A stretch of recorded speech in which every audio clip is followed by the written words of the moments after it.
Karoline Leavitt sat at her desk in the small office of the Vermont Community Music School.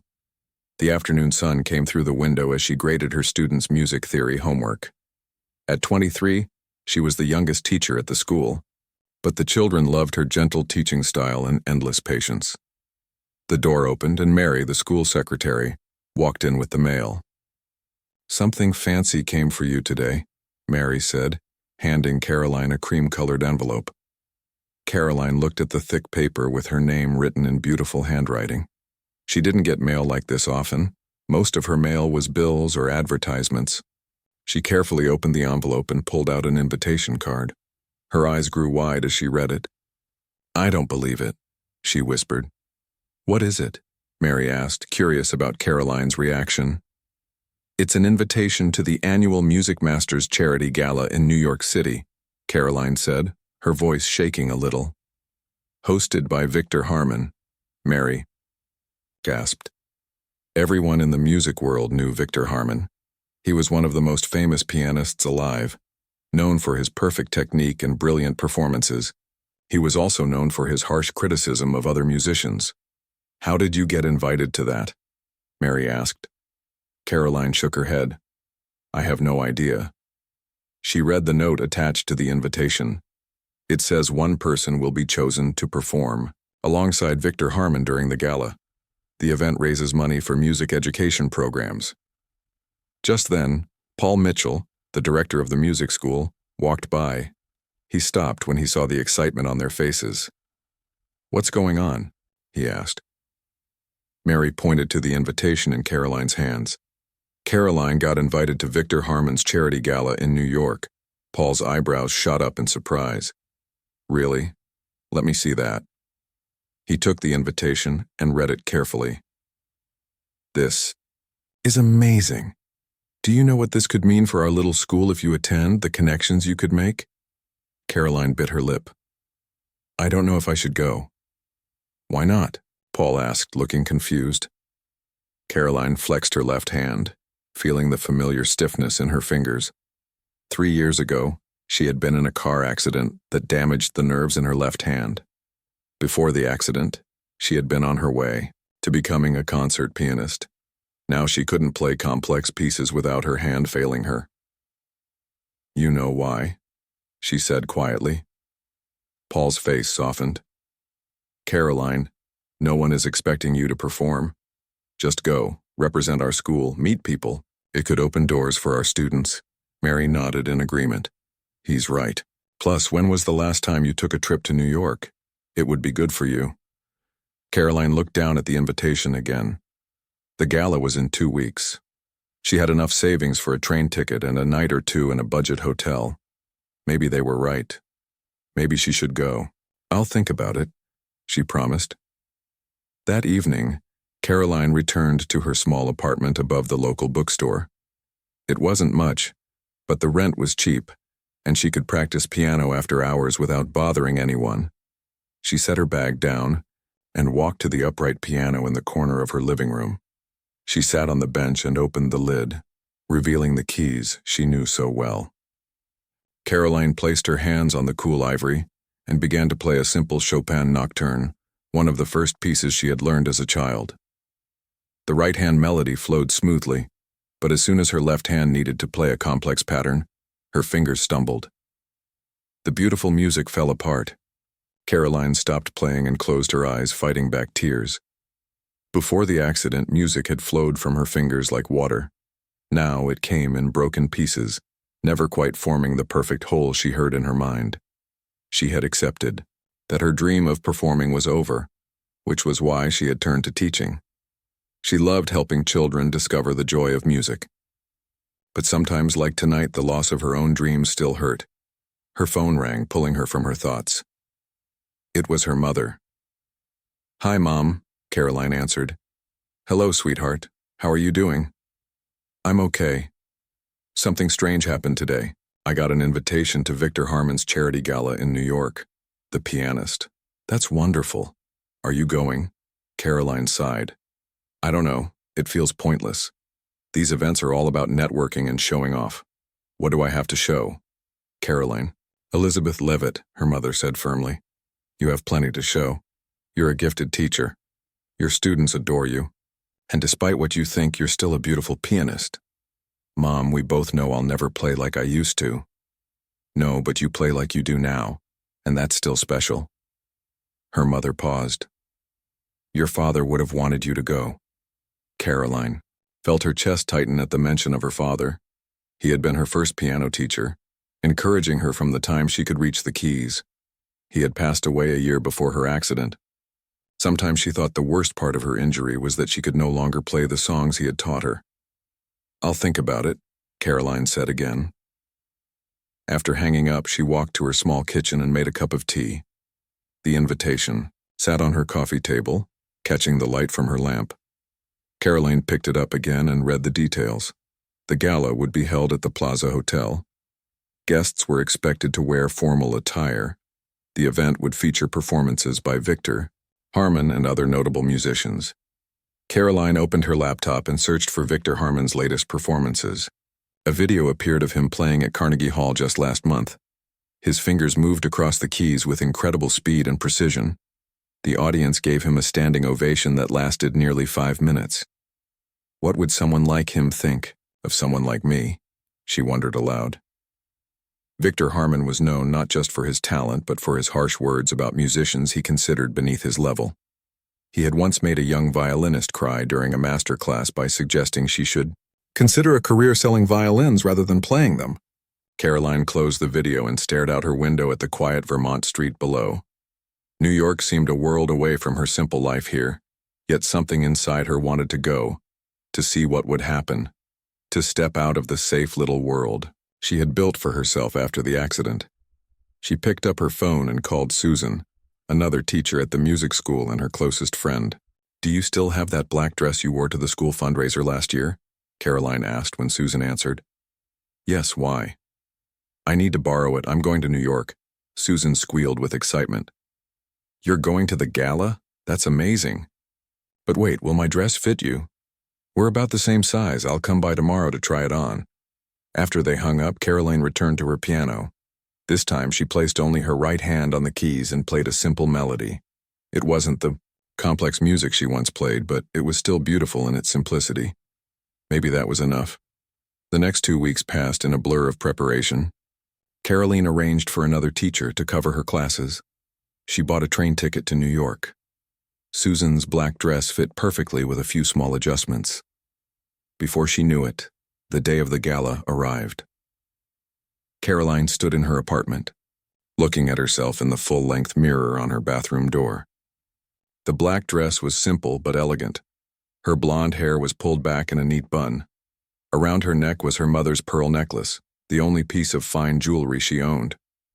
You can do this, she told her reflection. Just go, be polite, represent the school, and come home. Simple. But as she picked up her small suitcase and headed for the door, Karoline knew that nothing about this trip would be simple. She was stepping back into a world she had left behind 3 years ago, a world that might not have a place for her anymore.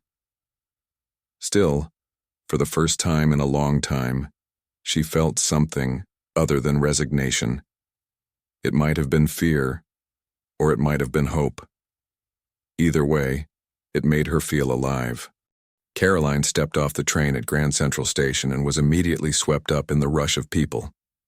New York City was so different from her quiet Vermont town. The noise, the crowds, the tall buildings that seemed to touch the sky. It was both exciting and overwhelming. She clutched her small suitcase tightly and followed the signs to the exit. Outside, she joined the line for taxis. When it was her turn, she gave the driver the address of the small hotel she had booked a few blocks from the Plaza Hotel. First time in New York? The taxi driver asked, noticing her wide eyes as she looked out the window. No, but it's been a while, Karoline replied. She had visited New York several times with her father for piano competitions when she was younger, but that felt like a lifetime ago. The hotel was clean but basic. Her room was tiny, with just enough space for a bed, a desk, and a small bathroom. Karoline unpacked her few belongings and hung up Susan's black dress to remove any wrinkles from the journey. She checked the time. The gala wasn't until tomorrow evening. She had a whole day to explore the city or practice. But practice what? She hadn't planned to perform. Still, being in New York, the city where she had once hoped to build her career, made her fingers itch to play. Karoline remembered that the hotel clerk had mentioned a music room in the basement, available for guests. She went downstairs to check it out. The room was small and dimly lit, but in the corner stood an old upright piano. It wasn't a fancy instrument, but when Karoline pressed a key, she was surprised by the warm, rich tone. Someone had taken good care of this piano. She sat down on the bench and began to play a simple piece, one she could manage with her limited left hand. As she played, she closed her eyes, letting the music wash over her. For a moment, she forgot about the gala, about Victor Harmon, about all her worries. "That's beautiful." Karoline's eyes snapped open. A man stood in the doorway listening. He was in his 60s with kind eyes and silver hair. "I'm sorry," he said. "I didn't mean to interrupt. I'm staying down the hall and heard the music." "It's okay," Karoline said, feeling a bit embarrassed. "I was just playing around." "You play wonderfully," the man said. "Are you a professional?" Karoline smiled sadly. "I used to want to be." The man came into the room and introduced himself as Bill Cooper. He was in town visiting his daughter and grandchildren. "What changed your mind about being a professional?" he asked. Karoline flexed her left hand, a habit she had developed after the accident. "Life had other plans," she said simply. Bill nodded, as if he understood completely. "Life often does, but you still play beautifully." "Thank you," Karoline said. "I teach now at a small music school in Vermont." "Those students are lucky to have you," Bill said. He glanced at his watch. "I should go. My daughter is expecting me for dinner. It was nice meeting you." "Karoline," she filled in. "Karoline," he repeated. "Keep playing. The world needs music like yours." After Bill left, Karoline stayed at the piano a while longer. His kind words had touched her more than he probably realized. In recent years, she had focused so much on what she couldn't do that she had forgotten to appreciate what she still could do. She played for another hour, simple pieces that didn't require much from her left hand. Then she returned to her room, to rest before the big day tomorrow. The next morning, Karoline woke up early and decided to take a walk in Central Park. The day was clear and cool, perfect for exploring. As she walked, she thought about the gala. She still didn't know why she had been invited, but she was here now. She would make the best of it. In the afternoon, she returned to her hotel to get ready. She took a long shower, did her hair in an elegant bun, applied light makeup, and carefully put on Susan's black dress. Looking in the mirror, she barely recognized herself. For the past 3 years, she had lived in jeans and casual tops, the uniform of a small-town piano teacher. Precisely 6 o'clock, Karoline left her hotel and walked the few blocks to the plaza. Her heart beat faster with each step. The Grand Hotel stood tall and impressive, its lights shining brightly against the darkening sky. At the entrance, a doorman checked her invitation and directed her to the ballroom. Karoline took a deep breath and stepped inside. The ballroom was breathtaking. Crystal chandeliers hung from the ceiling, casting a warm glow over the room. Tables covered in white cloth surrounded a central area that had been set up for performances. A magnificent grand piano stood on a small stage. People in expensive clothes chatted in small groups, holding glasses of champagne. Karoline felt out of place immediately. She didn't know anyone here. A server passed by with a tray of drinks, and Karoline took a glass of water. She stood near the wall watching the crowd, trying to blend in. "Are you hiding?" Karoline turned to see a woman in her 50s with short gray hair and a friendly smile. "A little," Karoline admitted. The woman laughed. "Me too. These events can be overwhelming. I'm Margaret Davis. I'm on the board of the New York Philharmonic. Karoline Leavitt. I teach piano at a community music school in Vermont." Margaret's eyes lit up with interest. "Really? How wonderful. Music education is so important. That's what tonight is all about. Raising money for music programs in schools." Karoline nodded. That explained the charity part of the gala, at least. So, do you know Victor Harmon? Margaret asked. Only by reputation, Karoline replied. Margaret's eyes twinkled. Ah, yes, his reputation. Victor is a brilliant pianist, no doubt about that. But he can be difficult. Speaking of which, there he is now. Karoline followed Margaret's gaze across the room. Victor Harmon stood tall among a group of admirers. He was in his late 30s, with dark hair and sharp features. He wore a perfectly fitted tuxedo and had the confident air of someone who knew his own worth. Would you like to meet him? Margaret asked. Before Karoline could answer, Margaret was already leading her across the room. Karoline's heart raced. She wasn't prepared for this. As they approached, Victor was in the middle of a story.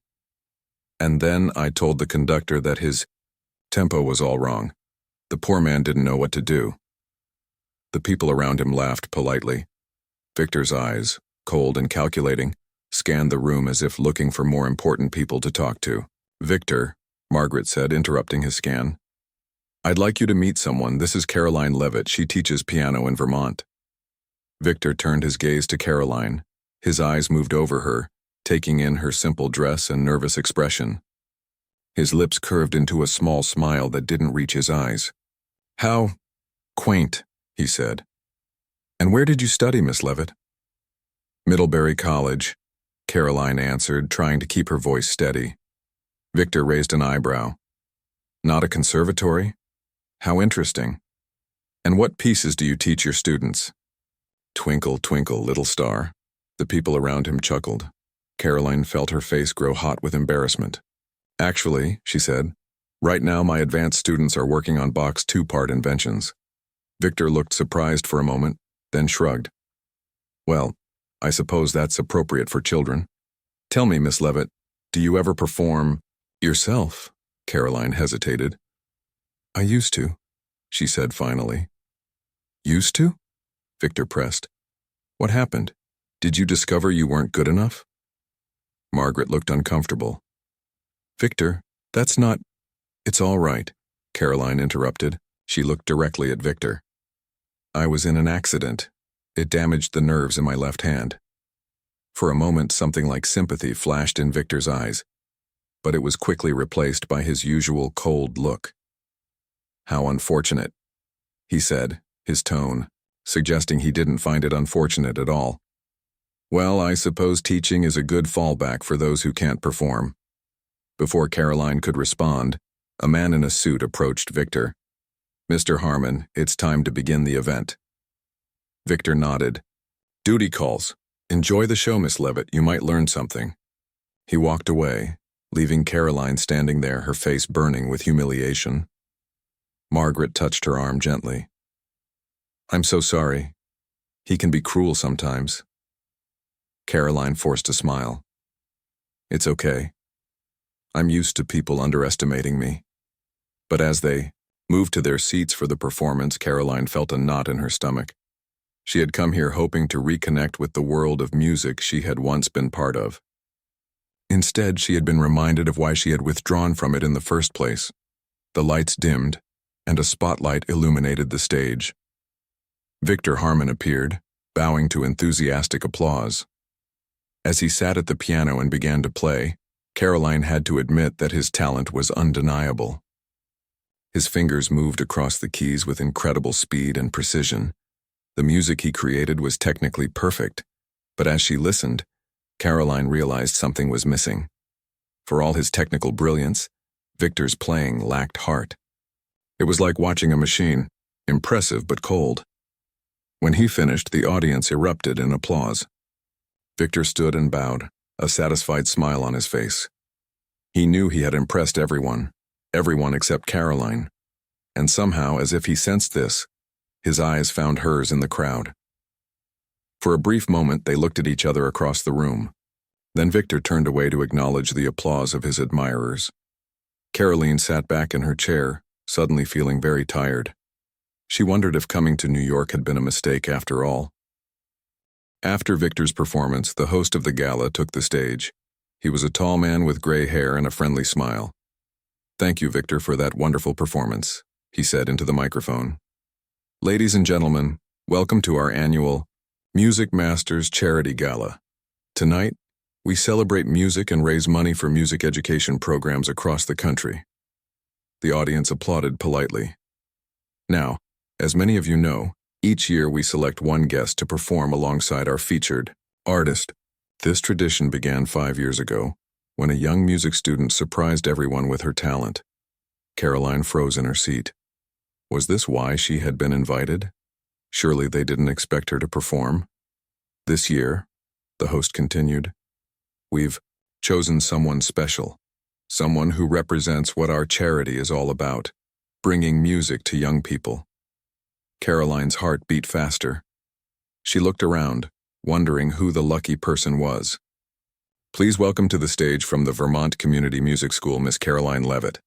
The spotlight swung around and landed on Karoline. People turned to look at her. Margaret Davis, sitting next to her, squeezed her hand excitedly. Go on, Margaret whispered. This is your moment. Karoline couldn't move. Her legs felt like lead. She hadn't prepared anything. She couldn't play in front of these people, especially not after Victor's perfect performance. Miss Leavitt, the host called again. Are you with us tonight? Slowly, Karoline stood up.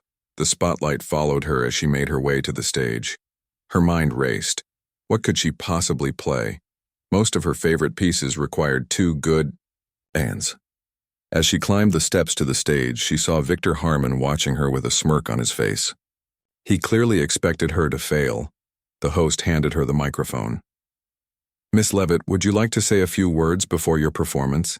Karoline took the microphone, her hand shaking slightly. I'm sorry, but there must be some mistake. I wasn't prepared to perform tonight. The host looked confused. But your name was submitted by one of our board members. We were told you're a talented pianist. Karoline's eyes found Margaret in the audience. Margaret nodded encouragingly. I used to play, Karoline said into the microphone. But I had an accident a few years ago. It damaged the nerves in my left hand. I can't play like I used to. A murmur went through the crowd. Some people looked sympathetic, others embarrassed. The host seemed unsure what to do. Well, perhaps you could play something simple, or we could move on to the next part of the program. From the side of the stage, Victor Harmon stepped forward. May I? He asked, taking the microphone from Karoline. Ladies and gentlemen, it seems we have a situation. Miss Leavitt claims she can't play due to an injury. His tone made it clear he didn't entirely believe her. However, he continued, as musicians, we know that true talent finds a way. Beethoven composed his greatest works while deaf. I'm sure Miss Leavitt can manage something with her condition. He handed the microphone back to Karoline, his eyes challenging her. The audience watched in uncomfortable silence. Karoline felt a mix of emotions, embarrassment, anger, fear. But mostly she felt a spark of determination. Victor Harmon thought she was making excuses. He thought she was a fraud. She handed the microphone back to the host and walked to the piano. As she sat down, she noticed her hands were steady now. The fear was gone, replaced by a calm resolve. She placed her hands on the keys and closed her eyes for a moment. What could she play? Most classical pieces required two strong hands. But there was one piece she had been working on for herself, a piece that focused more on emotion than technical skill. Karoline began to play. The piece was Beethoven's Moonlight Sonata, but she had adapted it for her abilities. She played the famous first movement slowly, letting each note ring out in the quiet room. Her right hand carried most of the melody, while her left hand provided simple, steady support. It wasn't technically impressive like Victor's performance. There were no fast runs or complicated fingerwork. But there was something in the way she played, a raw emotion, a depth of feeling that made people lean forward in their seats. Karoline lost herself in the music. She forgot about the audience, about Victor, about her damaged hand. She played from her heart, putting all her love for music into each note. When she finished, the last notes hanging in the air like a whisper, there was complete silence. Karoline opened her eyes, suddenly aware again of where she was. Had they hated it? Was everyone embarrassed for her? Then, from somewhere in the back, someone began to clap. Others joined in. Soon, the whole room was applauding. Karoline stood up and gave a small bow.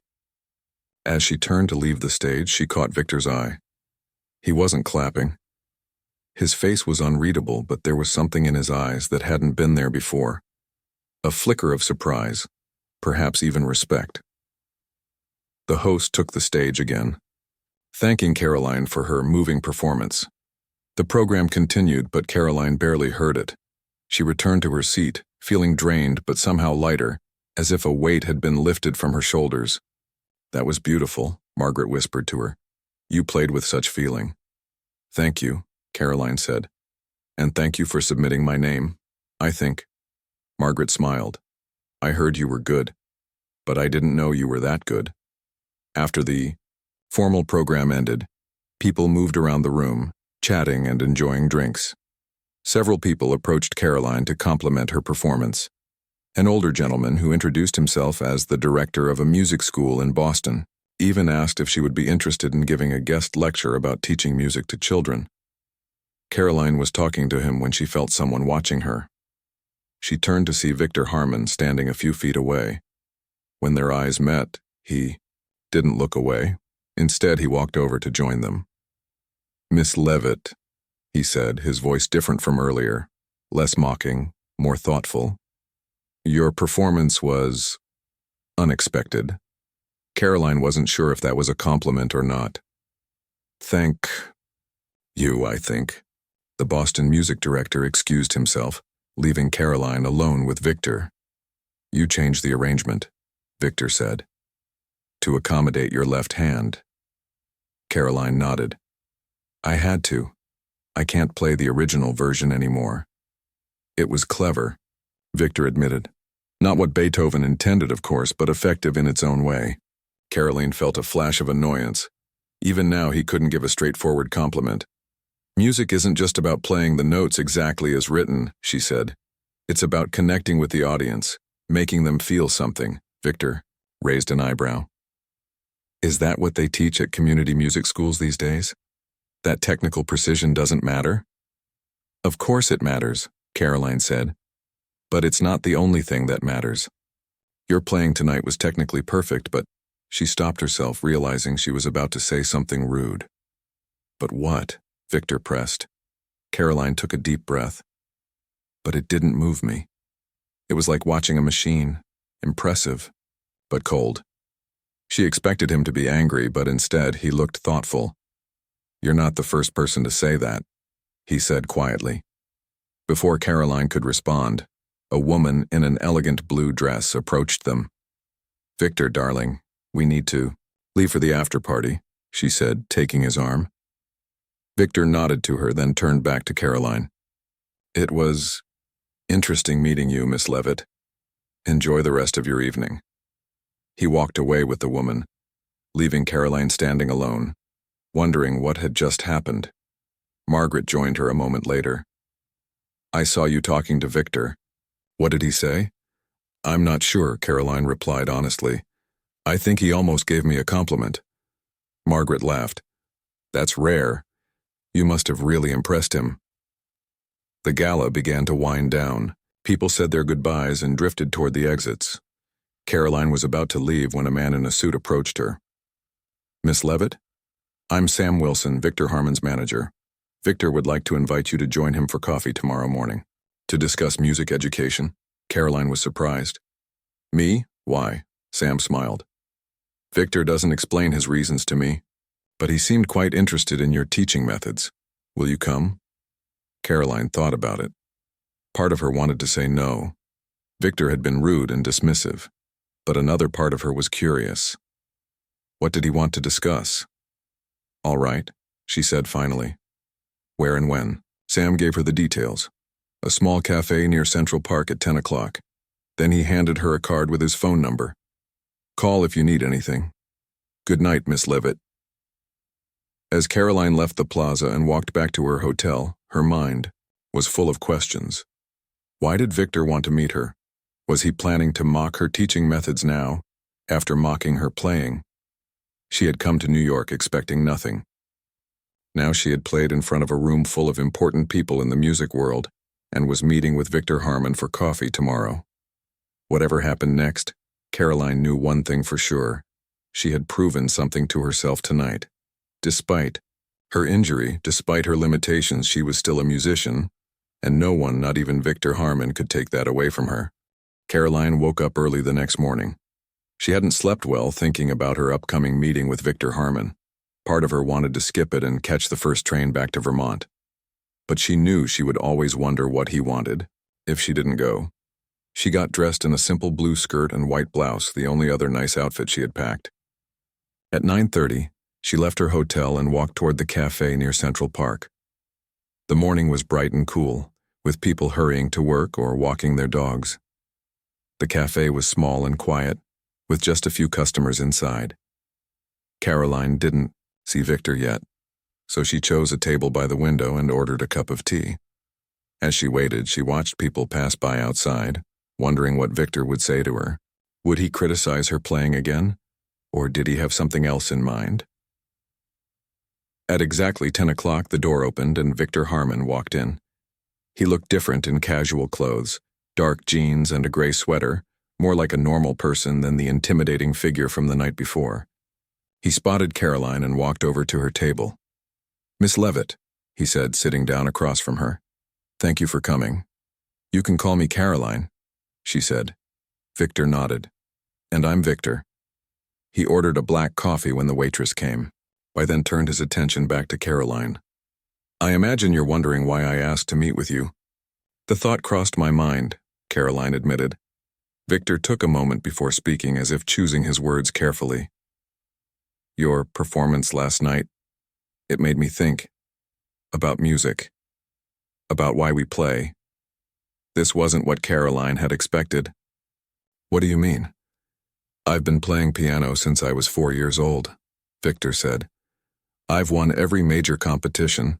I've performed in the finest concert halls around the world.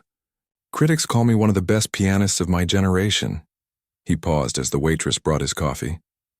"But last night, when you played that simple, adapted version of Beethoven, people were moved in a way they rarely are by my playing. I want to understand why." Karoline was surprised by his honesty. "I'm not sure I can explain it. I just play the way I feel the music." "That's not very helpful," Victor said, a hint of his usual sharpness returning. Karoline smiled. "I know, but music isn't always something you can explain with words.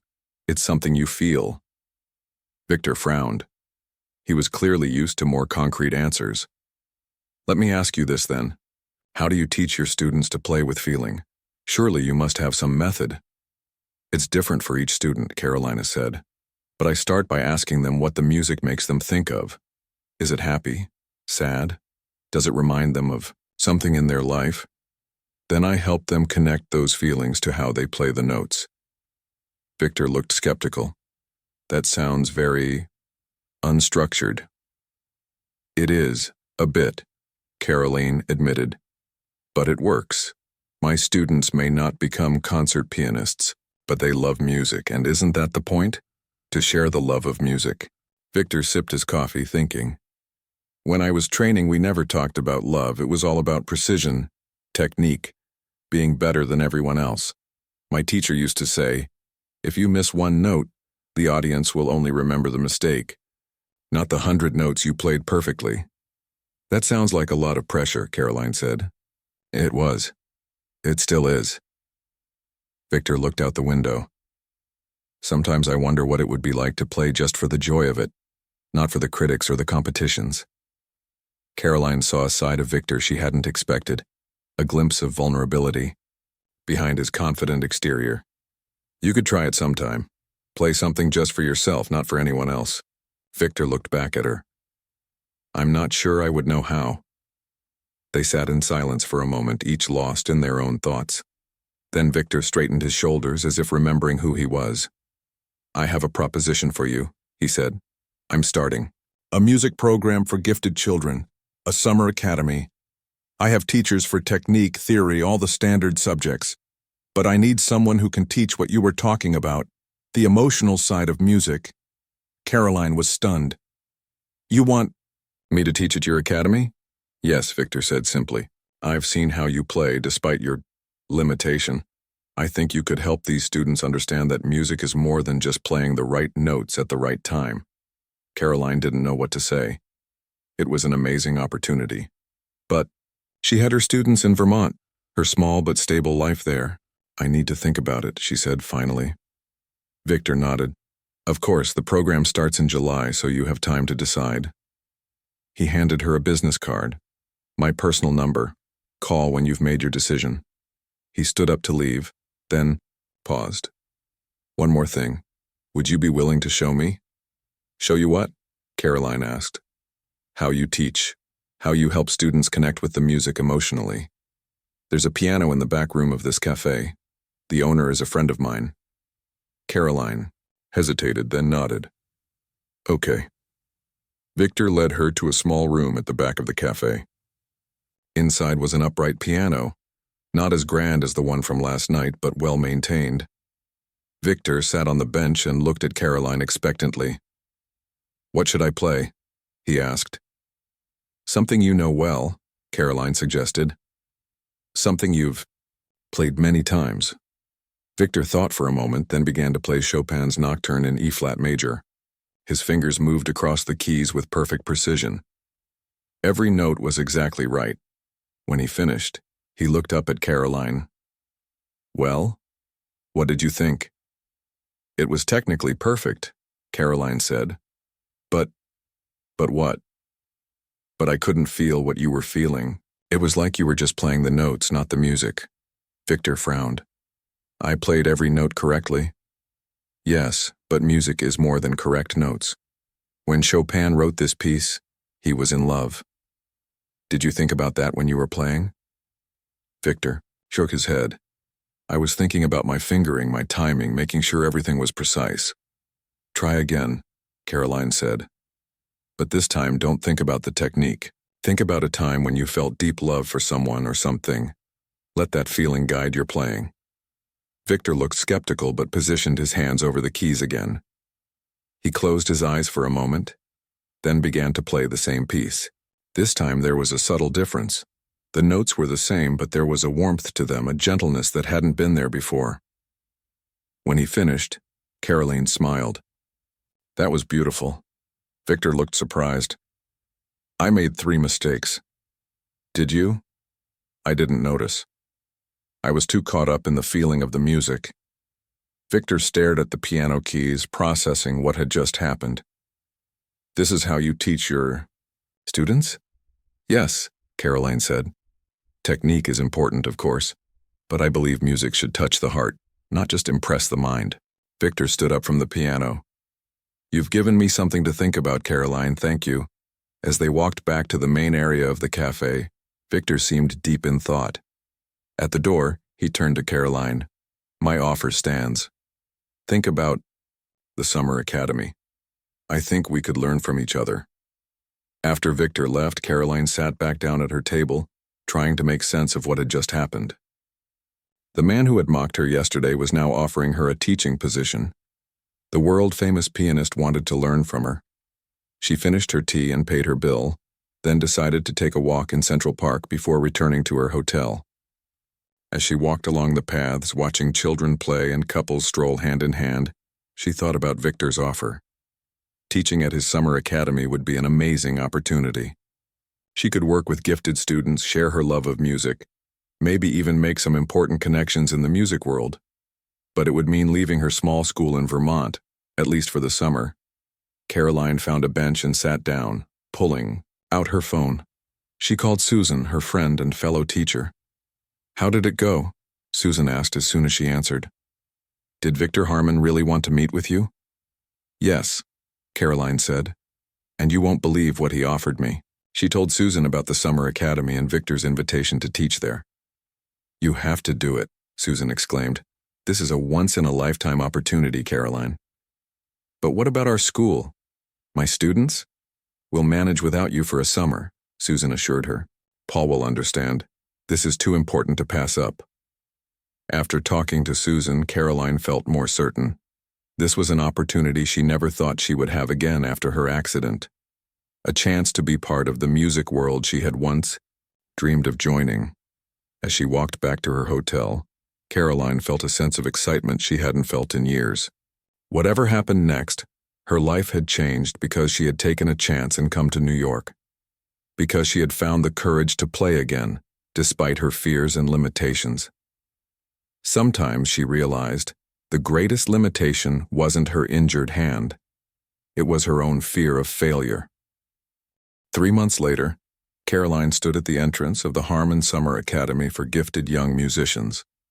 The academy was located in a beautiful old mansion in the countryside, about an hour outside of New York City. All around her, young musicians, aged 12 to 18, were arriving with their instruments and suitcases, ready for 6 weeks of intensive music training. Karoline had spent weeks preparing for this moment. After returning to Vermont from New York, she had talked with Paul, the director of her music school. He had been supportive of her decision to teach at Victor's Academy for the summer, seeing it as an opportunity not just for Karoline but for their school as well. "You'll bring back new ideas," he had said, "and having one of our teachers working with Victor Harmon will be good publicity for us." Now, watching the excited young musicians, Karoline felt a mix of nervousness and anticipation. These students were some of the most talented young musicians in the country.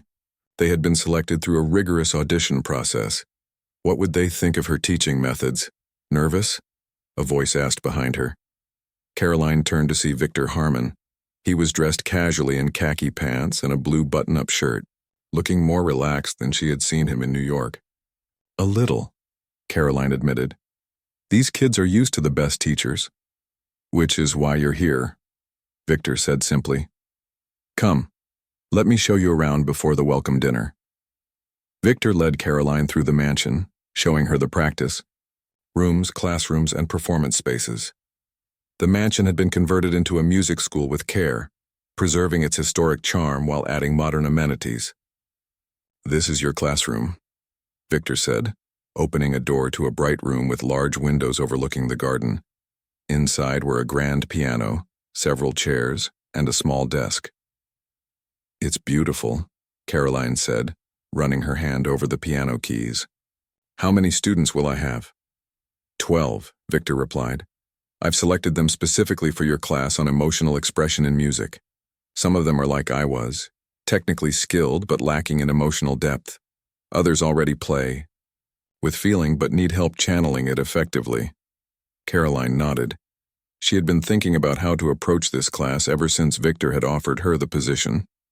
She wanted to create a safe space where these talented young musicians could explore the emotional side of music without fear of judgment. "I've been meaning to ask," she said.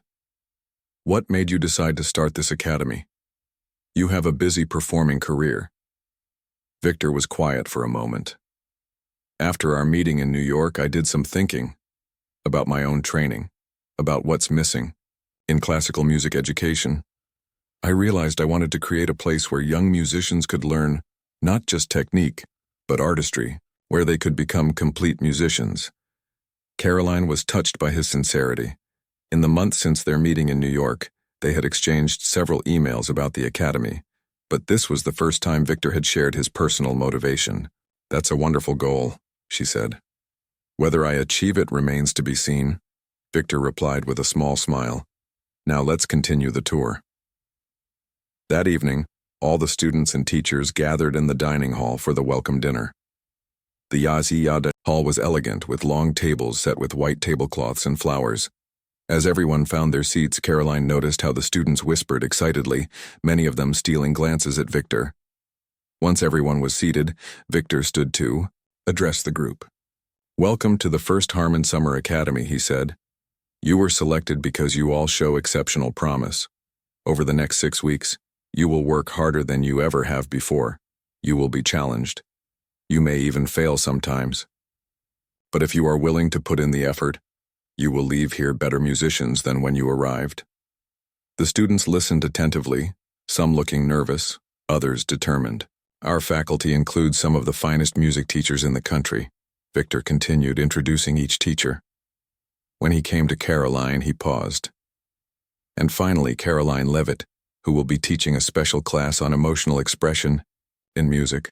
Miss Leavitt has a unique perspective on music that I believe will benefit all of you.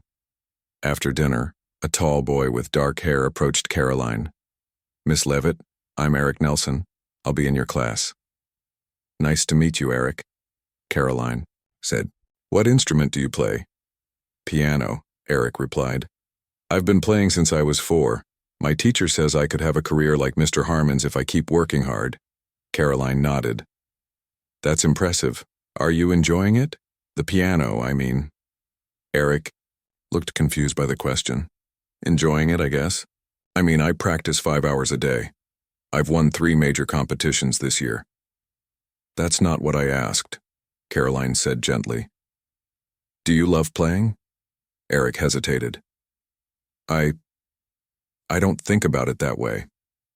It's what I do. It's what I'm good at. Karoline smiled. Well, that's something we'll explore in class. The next morning, Karoline met her students for the first time. They filed into her classroom, 12 talented young musicians looking at her with curiosity and, in some cases, skepticism. Karoline understood their doubt. They had probably expected someone with more impressive credentials. Good morning, she said. I'm Karoline Leavitt. Before we start, I'd like each of you to introduce yourself and tell me what you hope to learn in this class. The students took turns introducing themselves. Some, like Eric, were clearly there because Victor had selected them.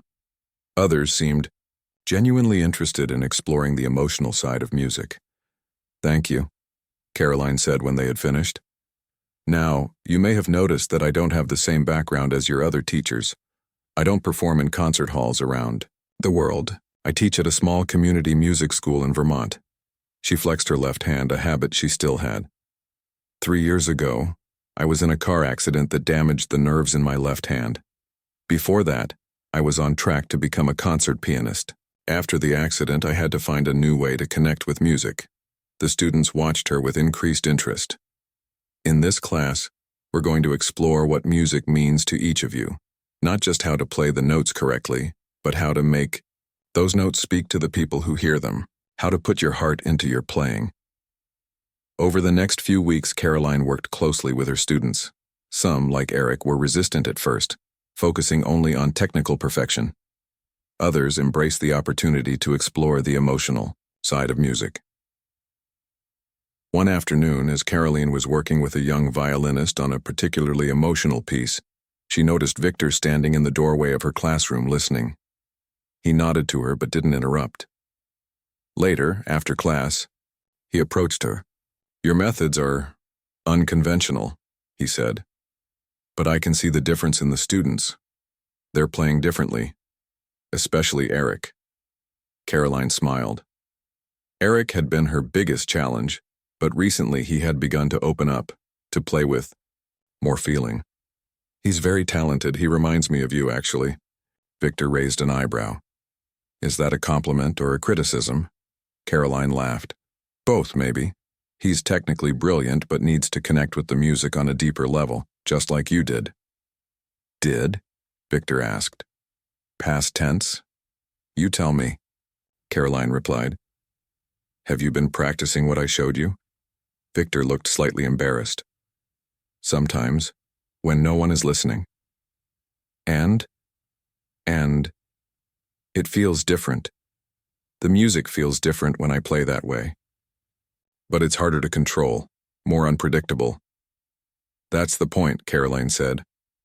Real emotion isn't neat and controlled. It's messy and unpredictable and beautiful.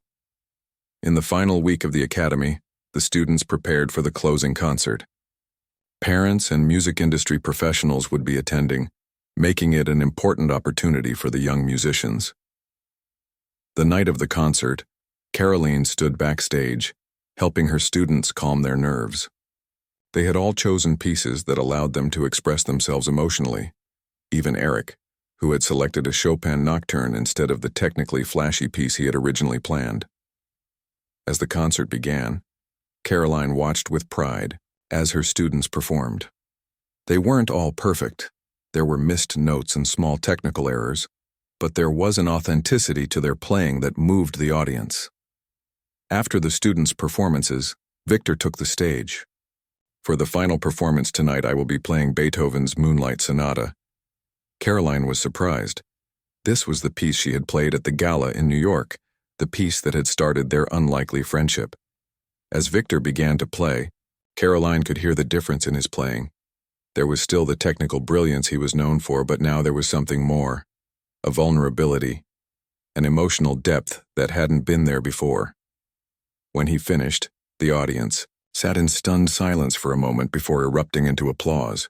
Victor stood and bowed, then looked directly at Karoline in the wings. He motioned for her to join him on stage. As Karoline walked out, the applause grew louder. Victor took her hand and raised it along with his, a gesture of partnership and respect, ladies and gentlemen, he said into the microphone. Karoline Leavitt, without whom this academy would not exist. She reminded me of something I had forgotten, that music is not just about perfection. It's about connection. It's about heart. Karoline looked out at the audience, at her smiling students, at the parents wiping away tears. She thought about how far she had come from